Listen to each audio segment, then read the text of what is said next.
بسم الله الرحمن الرحيم.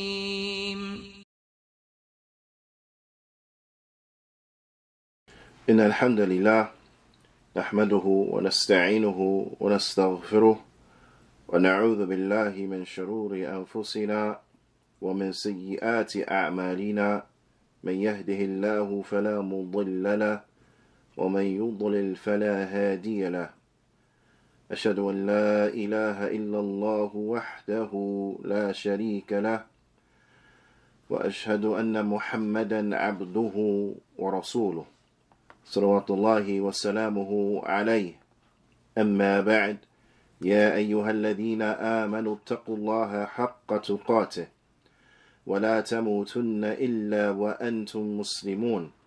يا أيها الناس اتقوا ربكم الذي خلقكم من نفس واحدة وخلق منها زوجها وبث منهما رجالا كثيرا ونساء واتقوا الله الذي تساءلون به والأرحام إن الله كان عليكم رقيبا.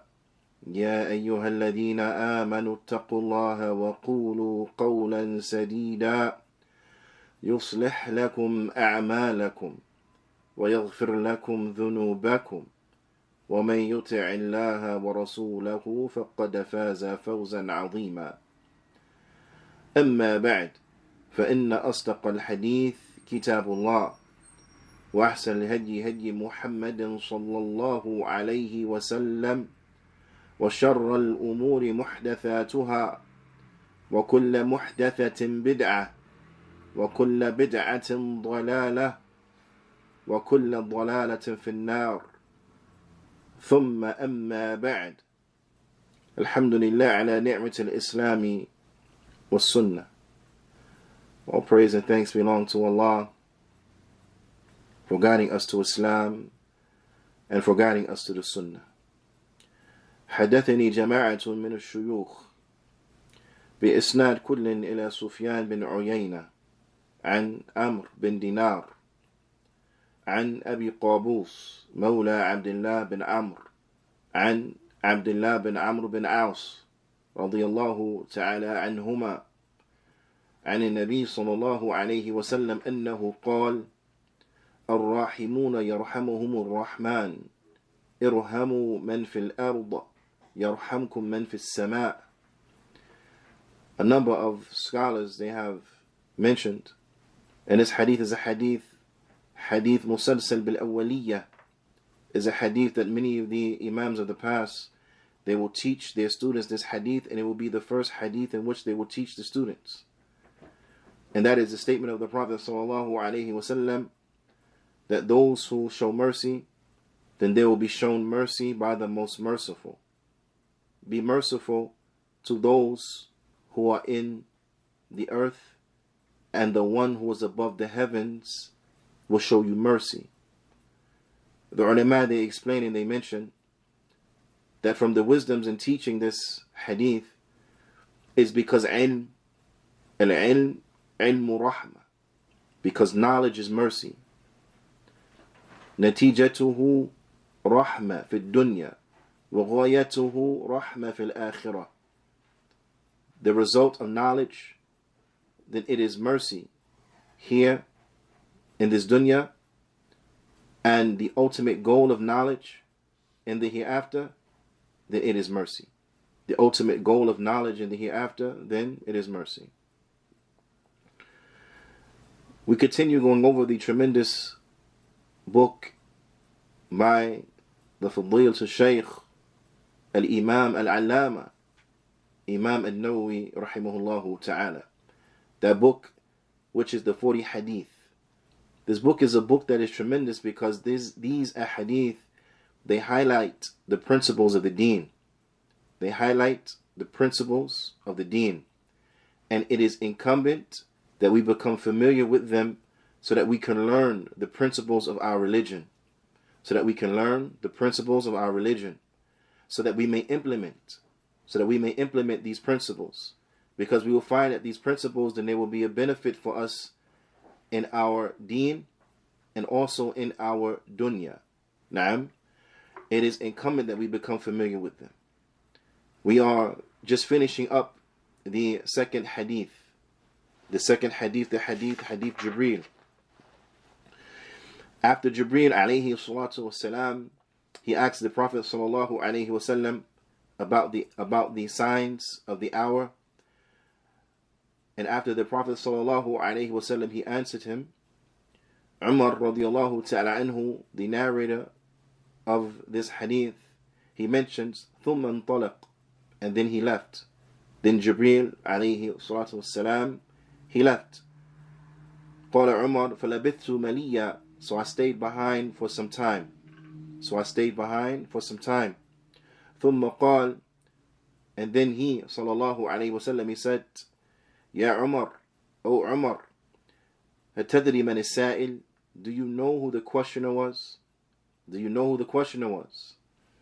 radiallahu ta'ala anhu, he didn't know who the questioner was.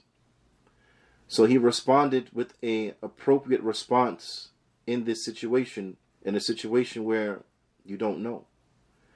So Umar radiallahu ta'ala anhu, he said, فَقُلْتُ, he said, قُلْتُ, I said, Allah wa rasuluhu a'lam, Allah and His Messenger know best. Just stopping here briefly, the ulama, they mentioned that in the time of the Prophet sallallahu alaihi wasallam, then this is appropriate response, especially when speaking to the Prophet sallallahu alaihi wasallam. Allahu wa rasuluhu a'lam, Allah and His Messenger know best. However, after the death of the Prophet sallallahu alaihi wasallam, then it is proper and sufficient that a Muslim just say Allahu a'lam when they're in a situation that they don't know. When they're in a situation that they don't know, then they say Allahu a'lam, Allah knows best. Now, however, in the time of the Prophet sallallahu alaihi wasallam, and when speaking to the Prophet sallallahu alaihi wasallam, then it was extremely appropriate to say Allahu wa rasuluhu a'lam, Allah and His Messenger know best. Now, so Umar radiallahu ta'ala anhu, he said Allahu wa rasuluhu a'lam, Allah and His Messenger know best. فقال النبي صلى الله عليه وسلم, so the Prophet صلى الله عليه وسلم, he said, فإنه جبريل أتاكم يعلمكم دينكم. He said, verily, he was Jibreel. He came to you to teach you your religion. That verily, he was Jibreel. He came to you to teach you your religion. Al-Allama, the Fadilat Shaykh Abdul Muhsin Al-Abbad Al-Badr, Hafidhahullahu Ta'ala, he mentions, he says, that the meaning of Maliya, because Umar radiallahu ta'ala anhu, he said, فَلَبِثْتُ مَلِيَّا, so I stayed behind, Maliya, that the meaning of Maliyan, then this means a zamanan, I stayed behind for some time, that there was some time that had elapsed between the leaving of Jibreel and my departure, so I stayed behind for some time. فقد أخبر النبي صلى الله عليه وسلم أصحابه عن السائل بأنه جبريل عقب انتقاله. The Prophet sallallahu alaihi wasallam, see, there comes other hadith where the Prophet sallallahu alaihi wasallam, he informed the companions who were present that it was Jibreel shortly after his departure. Shortly after Jibreel departed, the Prophet ﷺ, he informed the companions that it was Jibreel. Or after the departure of Jibreel, after he departed, the Prophet ﷺ, he informed them that was Jibreel. Now, there comes other narrations that explain more in depth and detail what is meant by labithtu maliya, I stayed behind for some time. Meaning that there was some time that had elapsed between the departure of Jibreel and between Umar radiallahu ta'ala anhu being informed that it was Jibreel. Now, that there was some time between the departure of Jibreel and between Umar radiallahu ta'ala anhu being informed that it was Jibreel. So the ulama, they mentioned that there comes other narrations that say that Umar radiallahu ta'ala anhu, he was informed, or that the Prophet sallallahu alaihi wasallam, he informed him ba'da thalath. He informed him after 3 days. That 3 days had gone by before Umar was informed. So we understand from this that what should be properly understood from this narration is not that Jibreel alayhi salatu wasalam, he left, and then Umar radiallahu ta'ala, he stayed behind for some time, and then before Umar left from that initial sitting, that the Prophet sallallahu alaihi wasallam, he informed him. But rather what is understood when you put the narrations together is that Umar radiallahu ta'ala anhu, after Jibreel departed, that Umar radiallahu ta'ala anhu, he departed before the Prophet sallallahu alaihi wasallam informed the other companions who were there that that was Jibreel. So the Shaykh, he mentions لا تنافي بين ذلك. There is no this does not negate that. In other words, the fact that it took place upon this way, it does not negate what is being mentioned here. It does not negate the fact that the Prophet sallallahu alaihi wasallam, he informed Umar 3 days later. Why? Because it is clear once you put the narration together, أخبر النبي صلى الله عليه وسلم أخبر الحاضرين وَلَمْ يَكُنْ عُمَرْ رَضِيَ اللَّهُ تَعَالَى عَنْهُ مَعَهُمْ. That the Prophet ﷺ, he informed the people who were present, and Umar wasn't with them. Why? Because Umar, he left before the Prophet ﷺ could inform him. So what's understood by Maliya, so I stayed behind Maliya, meaning I was informed later. So after some time, I was informed, meaning after some time, the Prophet ﷺ, he said to me, Ya Umar, atadri man as-sa'il? O Umar, do you know who the questioner was? And as the other narration explains and highlights, then this was after 3 days. After 3 days. Why? Because Umar left after Jibreel left, but before the Prophet ﷺ explained or informed those who were present that it was Jibreel. So there were others from the Sahaba who knew it was Jibreel before Umar knew it was Jibreel. Because they were there, they stayed behind long enough for the Prophet ﷺ to inform them. However, 3 days later, the Prophet ﷺ, he said to Umar, Ya Umar, atadri man as-sa'il? Do you know who the questioner was? Do you know who was the questioner? So Umar, he said, Allah and His Messenger know best. So then the Prophet ﷺ informed him that verily it was Jibreel. He came to you to teach you your religion. It was Jibreel. He came to teach you your religion. Now, there are many benefits that we get from this hadith. There are many benefits that we get from this hadith. And it has to be highlighted that I encourage myself, I encourage everyone who hears my voice to seek knowledge about the religion. Because إِنَّمَا عِلْمِ بِتَعَلُّمٍ, because seeking or the acquisition of knowledge is through its pursuit. You have to seek knowledge. You have to strive to learn. You have to seek knowledge. You have to strive to learn. And you will be incapable of acquiring knowledge without pursuing it. Now, it is incumbent that we pursue it. It is incumbent that we learn about the fundamental affairs of our religion so that we may implement them, so that we have understanding of our religion, of our deen. It is incumbent, if we want our lives to be enriched, that we learn about our religion. Because, you see, it is very heartbreaking to find individuals who would acknowledge in one breath that naam, the deen is perfect. Islam is a perfect way of life. And then would even reiterate the fact that Islam is not a religion in the sense of Western understanding of what a religion is. But rather, Islam is a way of life. It has guidance for us from the aspects and mannerisms and etiquettes of our toiletry all the way up to how we will run our governments and rectify society. And that which is more important, our connection and relationship to our Lord Jalla wa'ala and the establishment of His rights subhanahu wa ta'ala. Naam. And everything that is in the middle, we have guidance in the deen. We have guidance in the deen. So when things happen to us in our own personal lives or in the lives of others, then we know the answer is to apply the Islamic guidance for that particular affair. But we will be incapable of applying said guidance if we don't know what it is. Now, the troubles we go through in our lives, the struggles that we go through in our own personal lives and our day-to-day lives, now, the solution, the answer, the cure is in the deen. But we have to know where it is.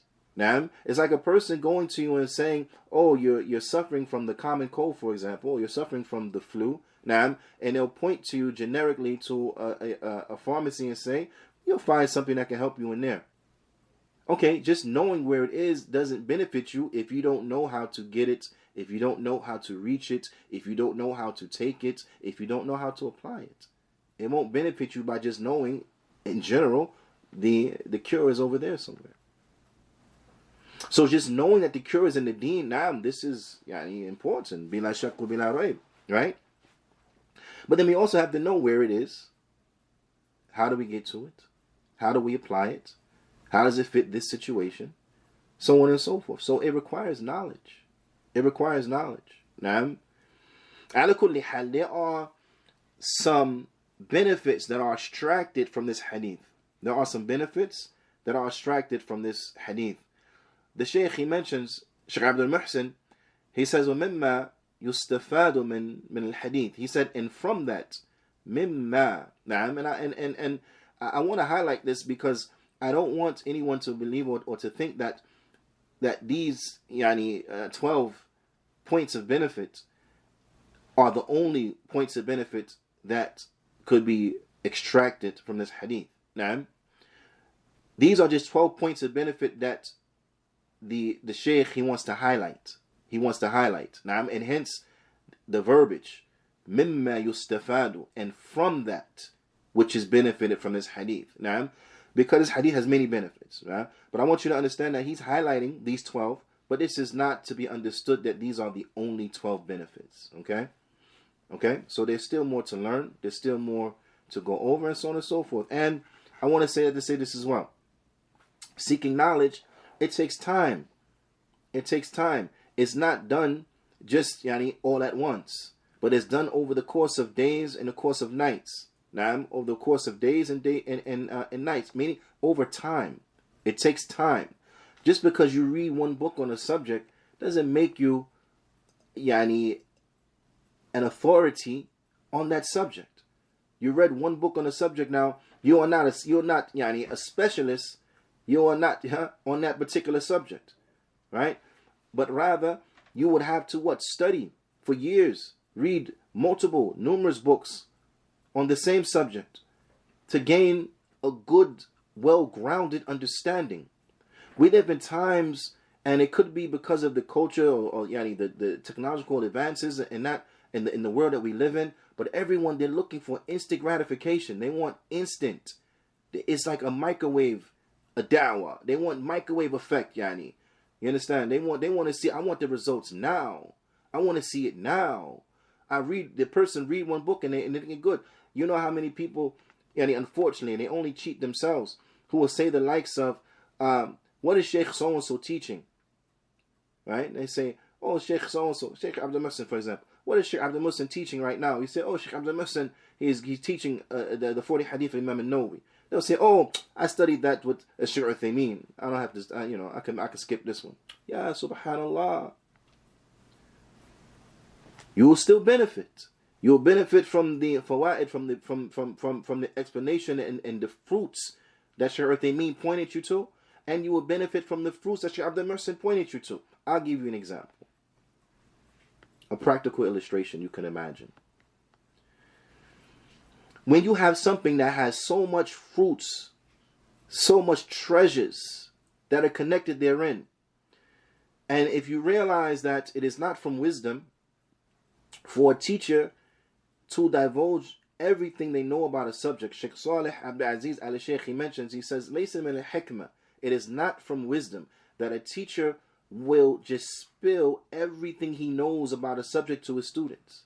That's not from wisdom. Why? Because the students will be incapable of grasping all of it. They'll be incapable of grasping all of it. So therefore their benefit will be a lot less because they'll walk away overwhelmed. Now, it may cause confusion because knowledge, it comes in steps and in stages. You understand? The same way that when you're a little child, they don't teach you mathematics all at one time. They don't teach you mathematics all at one time. But you start with your basics. You start with your basics and then you move on to your pre-algebras. That's why it's pre-algebra before algebra. You don't just jump into algebra. Now, and then you move on and you move on and you move on. Why? Because each step, each stage builds on what came before it. Each step and each stage builds on what came before it. Now, and likewise, within each step and each stage, it will build. So you have Juyaanee, that which is for the beginners. So you will mention to the beginners that which is appropriate for the beginners. You have that which is for those who are intermediaries, and that which is who are reached the intermediate level. Then they would hear that which is on their level, and that which are the advanced level, so on and so forth. But you don't mention advanced things to beginners because they won't understand it. It will go over their head. It will crush them. It will crush their spirit. It will crush their hopes. It will crush their desire to want to learn. They'll say it's too hard. I can't get it. You understand? Ala kulli hal. Back to the illustration, right? Back to the illustration. Like, let's say there was a tree, and the tree had on it so many magnificent fruits hanging from it, right? Numerous, hundreds of fruits hanging from the tree. Okay? If you were to bring one person who was well aware and well informed in that tree, they will draw your attention to certain fruits. They will draw your attention to certain fruits to meet the benefit, right? Then if you bring someone else who was also well familiar with that tree, they also will draw your attention to certain fruits. There are going to be certain fruits that they will both equally draw your attention to. So there will be certain fruits that are commonly shared that one pointed you to and the other one showed it to you as well. But then you will find that there will be certain fruits that each of them will show you that the other one wouldn't mention. So this one may show you these 4, 5, 6 fruits here to the right and some to the left, that the other one, he didn't show you those. But rather he showed you different fruits from another section. You understand? So each scholar, they will mention benefits that the other one didn't mention. And then there will be certain common benefits that each will mention. And that's how you benefit from studying what Shaykh Uthaymeen presented in his explanation of 40 Hadith. And likewise, what Shaykh Abdul Muhsin mentioned in his explanation of 40 Hadith. That's from one standpoint. Also from another standpoint, not every scholar explains every book in the same exact way. You may have certain scholars that will explain the book more from the standpoint of extracting the principles as relates to those particular narrations. You may have another scholar go over those same narrations and they're more looking at the chain of the narrations, Juyaanee, how they are authentic, what are the biographies of the people inside of the chain, familiarity with the people inside of the chain, so on and so forth. And they may not mention a lot of, or they may not expound on a lot of the meanings that are contained inside of the hadith, but each is needed. You need to know if the hadith is authentic, who are the men in this chain, what are their backgrounds, what can be benefited from knowing what their backgrounds are, and you need to know what is the meaning of the hadith. Now, what's the meaning of hadith? What points, what rules are extracted from this particular hadith? Then you may have another explanation that goes over the rules and the general meaning of the hadith and so on and so forth, but it may be from a standpoint of lughawi, where you're also getting benefits from the language, benefits from the standpoint of the language as well are being highlighted. So each approach requires its setting. You won't find a scholar doing all of this in one setting. It'll be overwhelming. But you'll find one may come at it from this standpoint, another one may come at it from that standpoint, another one may come at it from another standpoint. So it requires what? It requires a long time before you can say, yeah, I got that already. Because the reality of it is that even once you think you got it, that's when you really lost it. Now, as Sheikh Saleh Abdulaziz al-Sheikh, he mentions that a person who takes this attitude, they are those who have deprived themselves of much knowledge. That if you read a book and reread a book and reread a book and go over the same book, then this will increase you in your knowledge, because because the second reading is not like the first reading, and the third reading is not like the second reading, so on and so forth. How many times have we read through the Qur'an, yet still you'll read through the Qur'an and you'll come across an ayah as if you never saw it before. Subhanallah. As if you never saw it before. But you know you read it. Matter of fact, It may be a surah that you memorized, right? But you'll come across the ayah as if, subhanallah, as if I didn't even, like I never saw this before.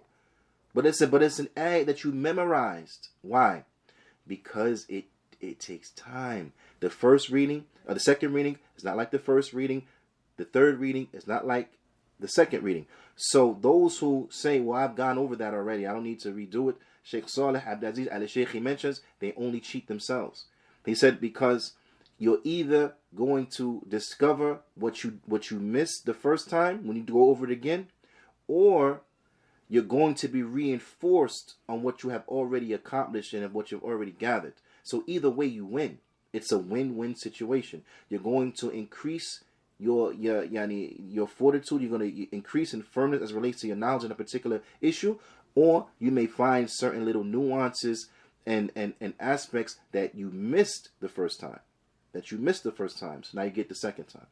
And you know what? The third time, the same thing. You may find things on the third go-round you didn't see on the second time. And you might find things on the fourth go-round you didn't see on the third time. You had great scholars from the past that mentioned that they have read books, the same book, 100 times. The same book, 50 times. So on and so forth.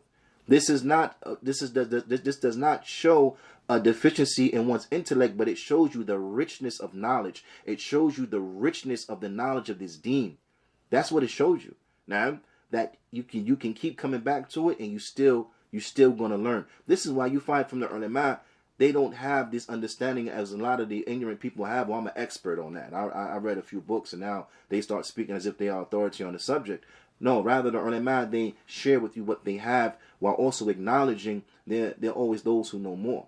I'm just sharing with you what I have. I'm only a student of knowledge sharing with you. You find great scholars speaking like this. So how sad is it to find those who are a fraction of those great scholars, alike of Imam al-Albani, who used to say all the time, I'm just a student of knowledge. I'm just a student of knowledge. But you have people who want to be experts.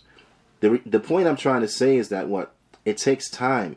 It takes struggle. It takes sacrifice. You're not going to become an expert in a particular subject overnight. You're not going to reach these high levels just overnight, or just because you read one book, or because you memorize one metin from the mutun, and the like.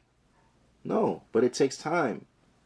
So the fact that individuals, unfortunately, will have a disregard from seeking knowledge and the ways of knowledge, have a complete disregard for those who have sought knowledge, complete disregard for the ulama, so on and so forth, they now take it upon themselves to become the spokesman for certain things, is just a sign of the sickness of the time that we live in. Ala kulli hal, there's a lot of benefits in this hadith. Shaykh Abdul Muhsin, he mentions 12. The first one, he said, أن السائل كما يسأل لتعلم فقد يسأل لتعليم. He said, just like a person could ask a question because they're trying to learn, a person can also ask a question in order to teach. فيسأل من عنده علم بشيء من أجل أن يسمع الحاضرين الجواب. He said, so a person may ask a person something who they know has knowledge of it. You may ask someone a question who you know they know, and you may ask them a question that you yourself already know the answer. Now, you may ask something that you already know the answer, and you ask someone because you want those who are present to hear the answer. Now, for whatever reason, it could be from a wisdom that perhaps they won't take it from you for whatever reason, or perhaps you want them to hear from other than yourself, right?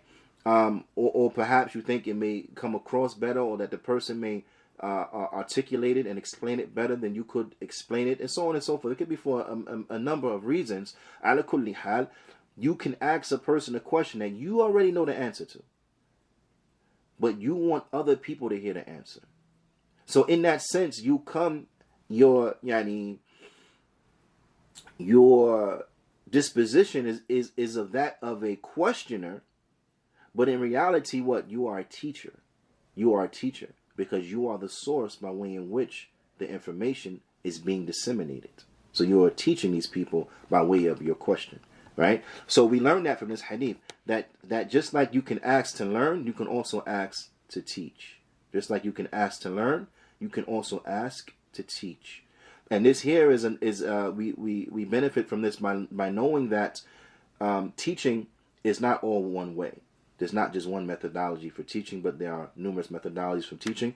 And for those who study and reflect over the hadith and of the prophetic way and and how he taught, they'll be able to extract many beneficial methodologies of learning, all derived from the Prophet sallallahu alaihi wasallam. But rather, I will argue that all of the good ways of learning, all of the good methodologies of learning that are being utilized inside of the school systems now, presently, you will find them all in the Sunnah of the Prophet sallallahu alaihi wasallam. The Prophet sallallahu alaihi wasallam, he taught mankind this.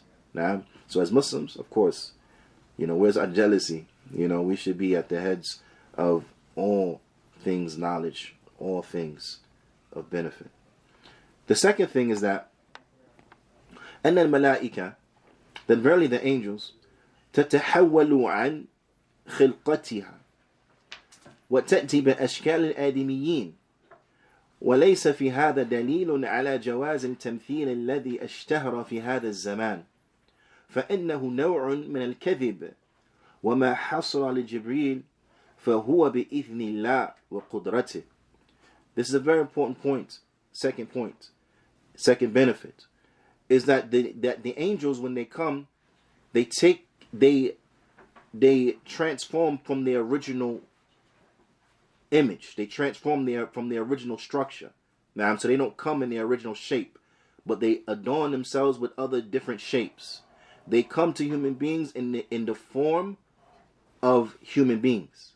They come to human beings in the form of human beings. Now, and that's very important for us to know that the malaika, when they come to human beings, they come looking like human beings. There are some wisdoms and benefits why this is, that I'll mention shortly, inshallah ta'ala. The Shaykh, he mentions, he says, and there is not in this وَلَيْسَ فِي هَذَا دَلِيلٌ عَلَى جَوَازِ التَّمْثِيلِ, and there is not in this a proof for the permissibility of tamthil.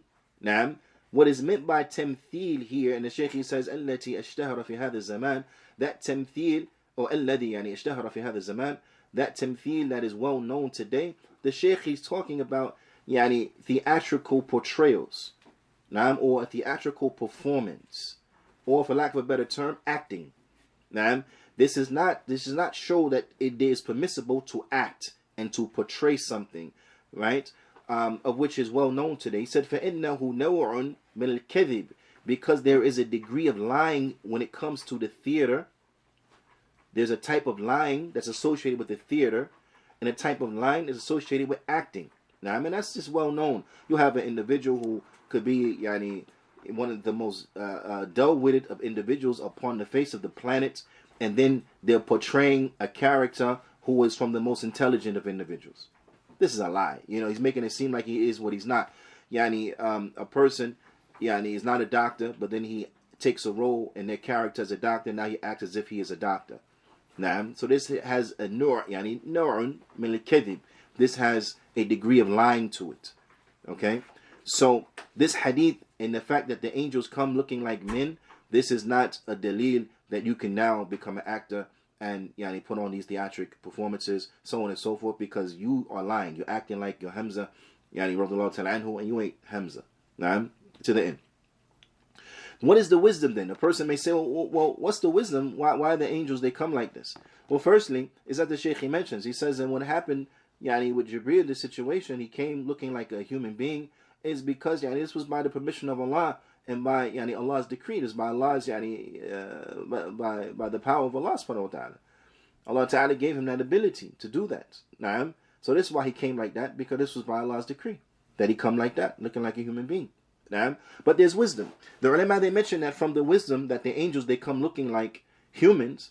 They said because humans typically are startled by things that are drastically different than themselves. Human beings, they are startled by things that are drastically different than themselves. The angels, in their original form, they are drastically different from human beings. So if the human were to see an angel in his original form, it will, the opportunity of transmitting any type of information will be lost. Why? Because everyone will be filled with fear. They would have ran. They would have ran away out of fear. You understand why? Because now a being that's totally different from yourself, clearly not a human being, has entered into where you're at. Your first reaction will be to run, because you will be so startled and overwhelmed by the appearance of this creature. So the ulama, they say, this is from the reasons and from the wisdoms why the angels, when they come looking like humans.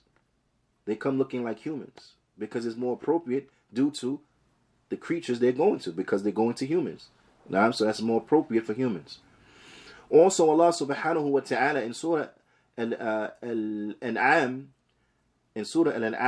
Allah ta'ala, He explains to us, and answering, or in refuting the claim of the kuffar. Allah ta'ala says, وَقَالُوا لَوْلَا أُنزِلَ عَلَيْهِ مَلَكٍ. And the kuffar is saying, only if an angel would have come down. Like, if an angel came to him, then we'll believe. SubhanAllah. And reality of it is, we know the obstinate, the people who are obstinate, then even with this, they'll still find a way to say, that was magic, or that was sorcery, or something like that. They still wouldn't believe. You understand? That is the reality of the obstinate nature, the obstinate soul, and the like. Ala kulli hal. They say, and only if an angel could come down unto him. Allah Ta'ala, He explains to them, وَلَوْ أَنزَلْنَا مَلَكًا لَقُضِيَ الْأَمْرِ. If we sent down an angel looking like an angel, then the affair is done. If we sit down an angel looking like an angel, then the affair is over. Whoever's going to be punished, going to be punished. That's it. The angels are going to come down, and they're going to punish who they're going to punish, and that's it. And Allah Ta'ala, He goes on and He says, ثُمَّ لَا يُنظَرُونَ. And then there will be no respite. There will be no chance for them. If an angel would have come down looking like an angel, right? So you tell people, watch what you're asking for. If an angel would have come down looking like an angel, the affair would have been over. They would have been punished. There will be no time for respite. None. Allah Ta'ala, He goes on to say, وَلَوْ جَعَلْنَاهُ مَلَكًا لَجَعَلْنَاهُ رَجُلًا. And if we were to send down an angel, then we will make him a man. We'll make him look like a man. And if we were to send down an angel, then we will make him look like a man. وَلَلَبَسْنَا عَلَيْهِ مَا يَلْبِسُونَ.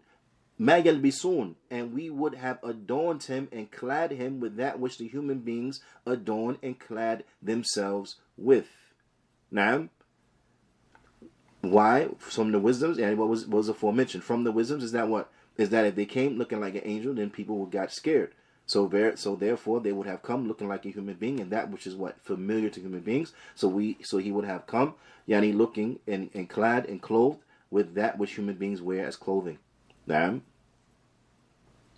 So this is another benefit that we get from this tremendous hadith. Well, also, thirdly, bayan adab al-muta'allim inda mu'allim. Naam. Also, we have the proper etiquette of the student with the teacher. We have the proper etiquette of the student with the teacher.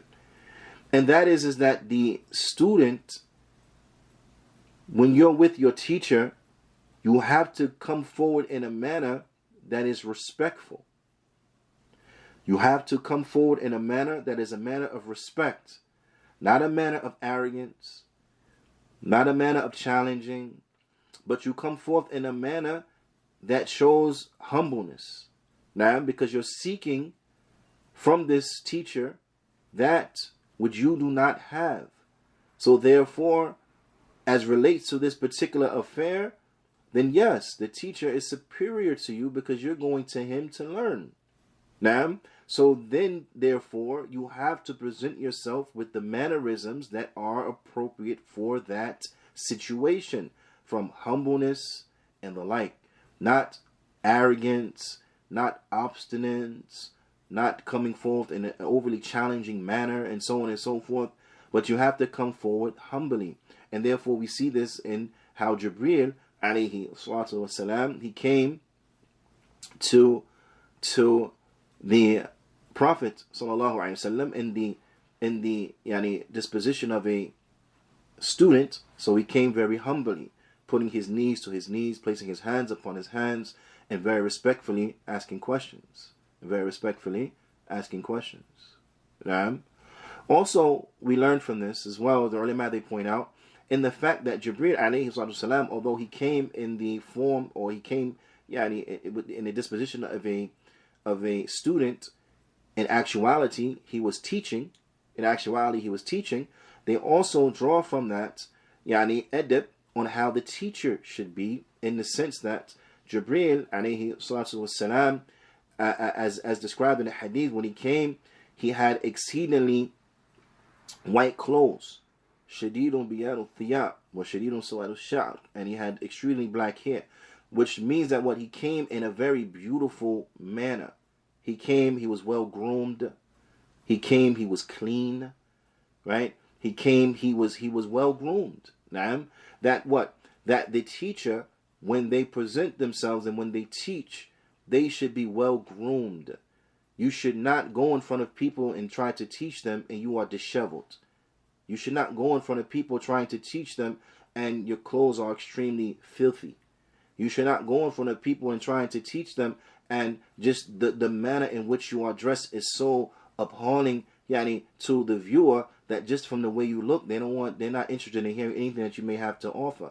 But rather, the teacher should present themselves and they should be very clean. They should be very neat. They should be well groomed. So on and so properly dressed. So on and so forth. This is from the characteristics and the mannerisms that the teacher should have. Ya ibadallah. The Muslims, we are people of manners. We are people of fine manners and true etiquette. Okay? It is incumbent that we understand and we remember that we are representational, we are representatives. Now, we are representatives of the deen. Whether we like it or not, people are going to look at us and they're going to ultimately judge what we're upon based upon our presentations. Now, those presentations that are visual, those presentations that are audible, so on and so forth, to the end of it. So it is incumbent that we understand this and that we do not put ourselves or project such a bad image so as to give a bad image to the deen. That this is what your religion teaches, that you act like this. No, Muslims, we're supposed to have the best manners. Now, and this are from the things that we should be translating to mankind, teaching to mankind, showing to mankind, illustrating to mankind the best manners. The best manners, period. The best etiquettes, period. Across the board. There should never be a situation that a kafir can outdo you as relates to manners or etiquette. Never. Never.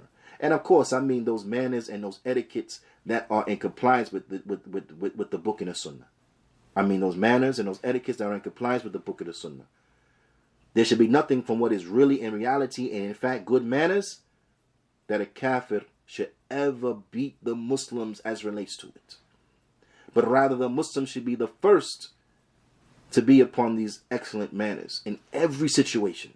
Every situation. Now, so we find this here again, that we are shown the proper, something, we are shown a piece or something from the proper mannerisms of the students and of the teacher.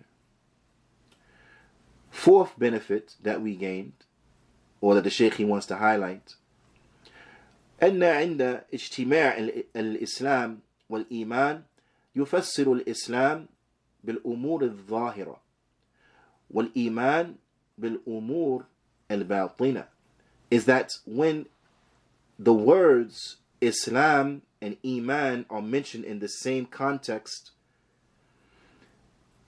when they're mentioned together,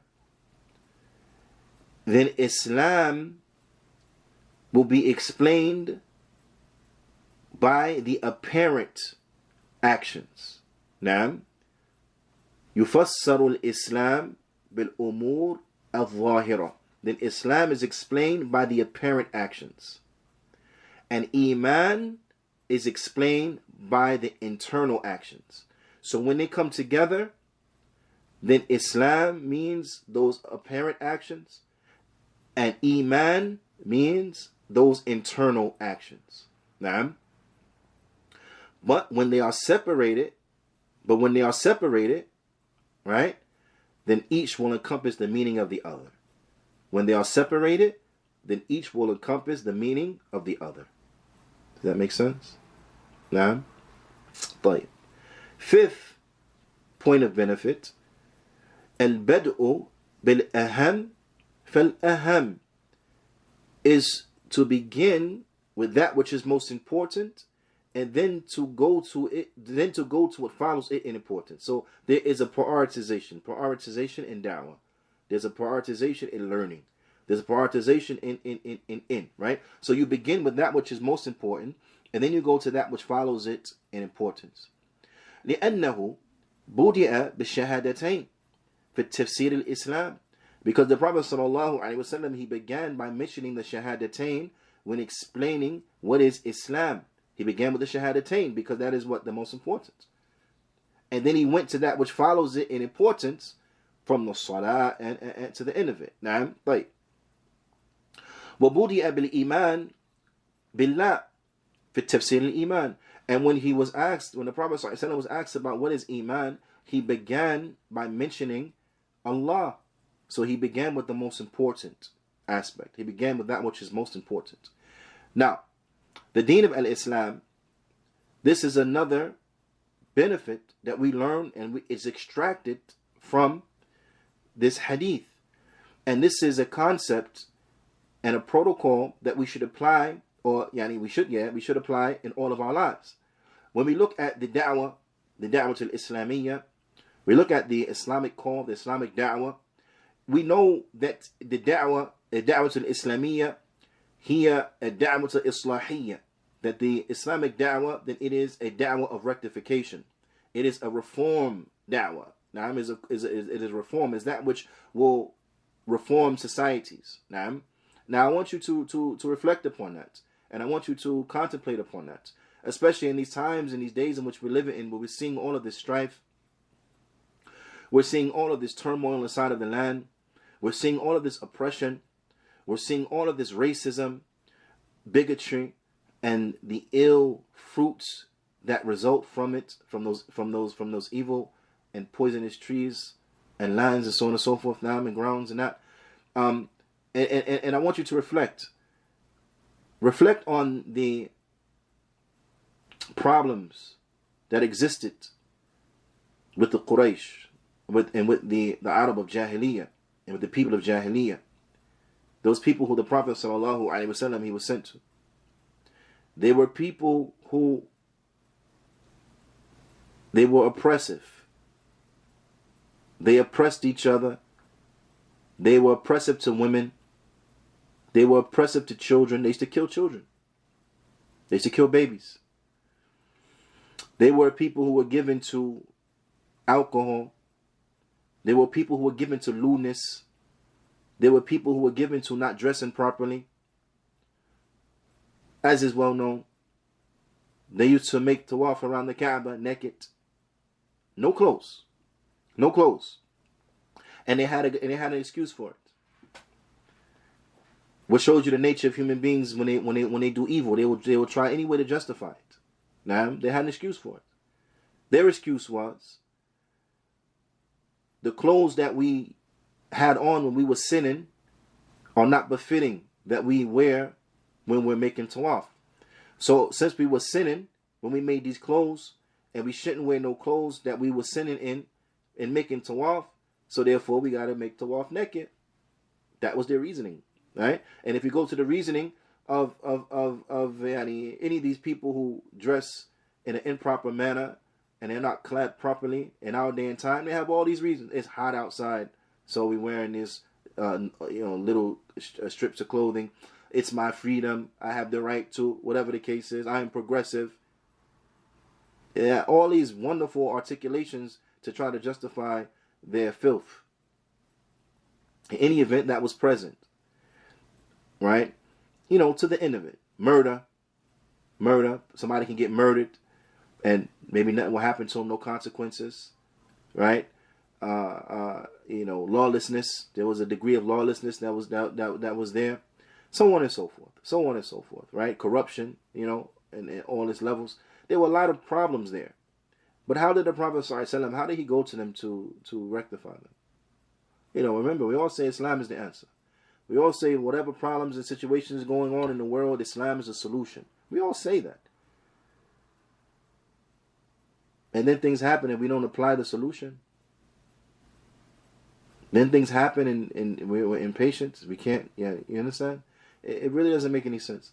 Ala kulli hal, did the Prophet ﷺ go to the Quraysh and do the things that we're seeing that people are doing now when they're saying they want change? Or did he go to them doing something else? That's just food for thought. I mean, you think about that, you reflect on that. Inshallah ta'ala. Do your research, inshallah ta'ala. The Prophet ﷺ, he began with that which was most important, and he went to that which follows in importance. Because this is what brings about true change. This is what brings about true change. I mean, each person look to themselves. Okay? I, like many people who accepted Islam, will all tell you the same thing, or something similar. Is that prior to being a Muslim, I was a totally different person than who I am right now today. Prior to being a Muslim, I was a totally different person than who I am today. It is as if I lived a no other lifetime, because that seems so far removed to who I am right now. Okay? So that which has rectified you, brought rectification to you as an individual, I want you to think about that. What has brought you as an individual rectification and going from those extremes that many of us went from one extreme, we used to be far out there, now to come to the balance as Muslims that Allah Ta'ala, He has blessed us with and guided us to and given us the success in being upon, coming now to this balance,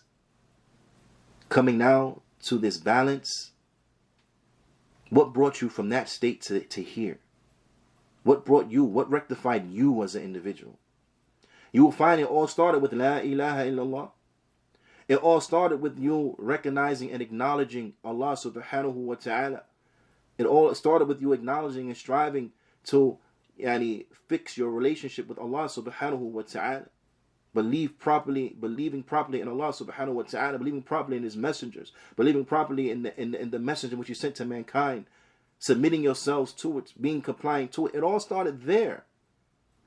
And I want you to reflect upon this. If that had not happened to you, would you have been reformed?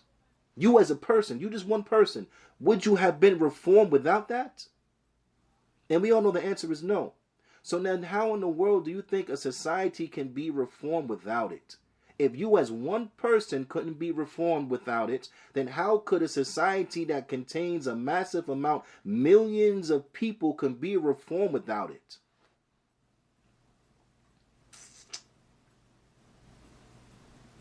Again, it's just food for thought. We say Islam is the answer, but are we applying the answer? We say Islam is the answer. Are we looking for the answer in the deen if we don't know what it is? If we don't know where it is, are we looking for that answer? Or are we trying to co-opt other people's protocols and then find a justification for it? Why am I going to need another man's protocol to find an answer and a solution when the solution has already been revealed to the Prophet sallallahu alaihi wasallam? Again, it's just food for thought. Do your research. Bithnillahi ta'ala. Ala kulli hal. Sixth point is that وَأَنَّ الْأَرْكَانِ الْإِسْلَامِ خَمْسَةً, is that the pillars of Islam, then they are 5. وَأَنَّ أُصُولِ الْإِيمَانِ سِتَّةً, and that the foundations, or the articles of faith, then they are 6. The articles of faith are 6. We learn that here from this hadith. 7. وأن الإيمان بأصول الإيمان الستة من جملة الإيمان بالغيب, and that the Iman in the 6 articles of faith, in general, is derived from Iman in the unseen. So in other words, if a person says that they believe that they believe in the unseen, and they truly believe in the unseen, then by default they will believe in the 6 articles of Iman, because the 6 articles of Iman are from the unseen. They are from the unseen, having faith in the unseen. Naam, they are from having faith in the unseen. That makes sense? Okay. 8th, بيان التفاوت بين الإسلام والإيمان والإحسان, is that we've been shown in this hadith that there is a difference in level between Islam and Iman and Ihsan. That we have Islam, and then what's better is Iman, and then what is better is Al-Ihsan. Naam. So there is levels. Right? And that's important for us to know. I mean, it's important for us to know so that we can personally strive for something. It's important to have goals, right? It's important to have goals. So to strive to reach that level of ihsan, that high level of ihsan, then this is something that all of us, we should be undertaking. This is a pursuit that all Muslims should be undertaking. Naam. And a lot of times when you find an imbalance in people and so on and so forth, you find it's because their priorities are all scattered. You'll find it's because their goals are all scattered, so on and so forth. They don't know whether they're coming or whether they're going, and that just results in chaos in their life. And how you can structure your life, and live, like they say, live your best life. Okay, how you going to do that? Is by striving, right? By striving to reach that high level of ihsan.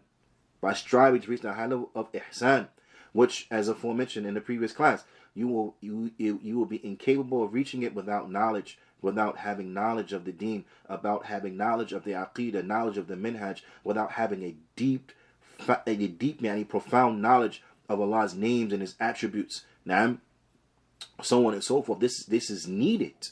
Without this, you're not going to be able to reach that level of ihsan. You're not going to be able to reach that level of al-ihsan. Now, after knowing that, then the question becomes, now, what is your roadmap? What is your roadmap to acquire the skills needed to reach said level? What's your roadmap? Okay? Because we have to learn about our Lord. We have to learn about Allah subhanahu wa ta'ala. We have to learn and study about Tawheed. At-Tawheed al-Rububiyyah, wa-Tawheed al-Uluhiyyah, wa-Tawheed al-Asma' wa-Sifat. We have to learn about the Asma' wa-Sifat of Allah subhanahu wa ta'ala. How many of Allah's names could you just say? Could you rattle right off the top of your head right now? How many of Allah's names could you rattle off the top of your head? Just the name. Okay? Now, how many of those names in which you can rattle off the top of your head could you explain the meaning of the name? Okay? Right? So on and so forth. So this is to show us what? That we're really not where we should be. Right? And also to show some of us that we really don't even know where we should be going. So now, what's the roadmap? What are you going to do to get that information? What are you going to do to get that? What are you going to do to increase and to enhance your iman? What steps? What are you going to do? What book are you going to study? What book? Which books are you going to study to learn this information properly? Huh? What books are you going to study? That's the question. Do you know which books? These are all questions. These are all just food for thought. You understand? Because some of us, unfortunately, we have the arrogance that we think we have arrived. And the reality of it is that we don't even know where we should be going, let alone they have reached a destination. Anyway, ala kulli hal, knowing that there are levels, knowing and striving for these high levels, it will bring much balance to your life. It will enrich your life. Undoubtedly. وَبَيَانْ عُلُوِّ الدَّرَجَةِ الْإِحْسَانِ, and explanate the ninth point, the ninth benefit, is clearly showing the high level of ihsan, how ihsan is such a high, outstanding level that we all should be striving for, all of us. Now, 10th point, وَأَنَّ الْعِلْمَ السَّاعَةِ مما مما استأثر الله بعلمه, is that also we learn that the knowledge of the hour is something in which Allah Ta'ala has kept to himself. Allah Ta'ala has kept it to himself. That is hidden from the creation. Jibreel alayhi salatu salam, the best angel, he doesn't know. And Muhammad sallallahu alayhi wasallam, the best human being, he doesn't know. Okay? So this is something that is hidden, and only Allah Ta'ala, he knows it. 11, Bayan shay'in min amarat as-sa'a, is an explanation of some of the signs of the hour. It's an explanation of some of the signs of the hour. Some of the signs of the hour. Right? So in that we learn that the day of judgment has signs. There's certain things that are going to take place, certain events are going to happen prior to the day of judgment. Now, so we benefit from that. And then the 12th highlighting point that the Shaykh wants to highlight, the 12th benefit that the Shaykh wants to highlight, then that is قول المسؤول لما لا يعلم الله أعلم, is the statement of the person who was asked, and they're asked about something that they don't know. Then they should say, Allah knows best. Allahu a'lam. That when you don't know something, then you say, Allahu a'lam. Naam. So never try to guess when it comes to situations like that. Never try to guess. Never try to just to make something up to seemingly save face and so on and so forth. But always come forward with that humility. Always come forward with that humbleness. Naam.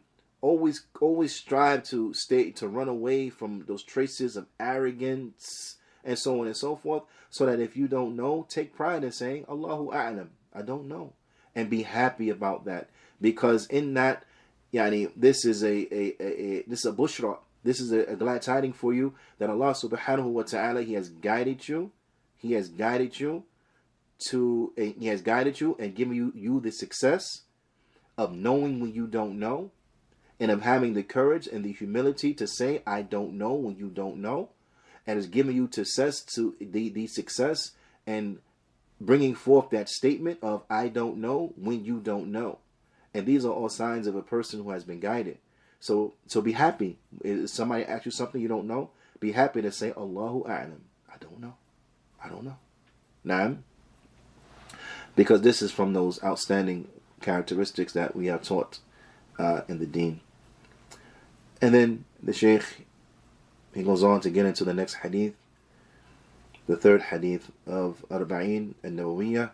But inshallah ta'ala, we will save that into the next class. فسأل الله تعالى أن يوفقني وإياكم لما يحبه ويرضاه وأن يجعلنا مباركا حيث ما كنا وأن يجعلنا ممن إذا أعطي شكر وإذا ابتلي صبر وإذا أذنب استغفر فإن هؤلاء ثلاث عنوان السعادة. هذا يا عباد، إلى اللقاء. Until next time we meet. استودعكم الله والسلام عليكم ورحمة الله وبركاته. جزاكم الله خير.